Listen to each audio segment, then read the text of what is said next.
விஜய் அவர்களோட தமிழக வெற்றி கழகம் இந்த கட்சி திமுகவை விட ஆபத்தான ஒரு கட்சியை நாக்குறது தனிப்பட்ட முறையில. அதுக்கு என்ன காரணம் அப்படின்றதை நான் இப்ப சொல்லிடுறேன். அதாவது திமுக அரசியல் கட்சியா இருக்காங்க, அவங்க சந்தர்ப்பவாதமா இருக்காங்க, தமிழர்களின் உரிமைகளை விட்டு கொடுக்காங்க. அதை நம்ம புரிஞ்சுக்கிறோம். ஏன்னா அரசியல்வாதிகள் அப்படிதான் இருப்பாங்க. ஆனா ஒரு நடிகராவே அண்ணா விஜய் அவர்கள் மிகப்பெரிய சந்தர்ப்பவாதியா இருந்திருக்காரு. அது எப்படி அப்படின்னா, முதல்ல திமுகல போய் ஐயா கருணாநிதி, ஐயா கருணாநிதி, ஐயா கருணாநிதி, தயாநிதி, உதயநிதி அப்படின்னு நிதின்னு பெருமை பேசுவாங்க. திமுகவோட முறைனா உடனே அம்மையர் ஜெயலலிதா கிட்ட போவாங்க. அம்மையர் ஜெயலலிதா கிட்ட போயிட்டு நான் தான் உங்களை வெற்றி பெற வச்சோம்பாங்க. அம்மையர் ஜெயலலிதா 2 அடி அடிச்சோன்னே உடனே ஐயா மோடி கிட்ட போவாங்க. நல்லா கேட்டுங்க இதெல்லாம். மோடி கிட்ட போய் ஐயா மோடியோட இருந்து புகைப்படம் எடுத்து அம்மையர் ஜெயலலிதாவை எரிச்சலாக்கணும்.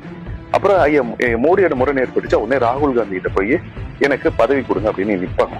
எவ்வளவு சந்தர்ப்பவாதம் பாருங்க. ஒரு நடிகரா, இதை நீங்க மறந்துடாதீங்க, ஒரு நடிகரா அவங்க இவ்வளவு சந்தர்ப்பவாதியா இருக்காங்க அப்படின்னா ஒரு அரசியல் தலைவரா அவங்க மாறினாலும் இதை விட மோசமா நடந்துப்பாங்க.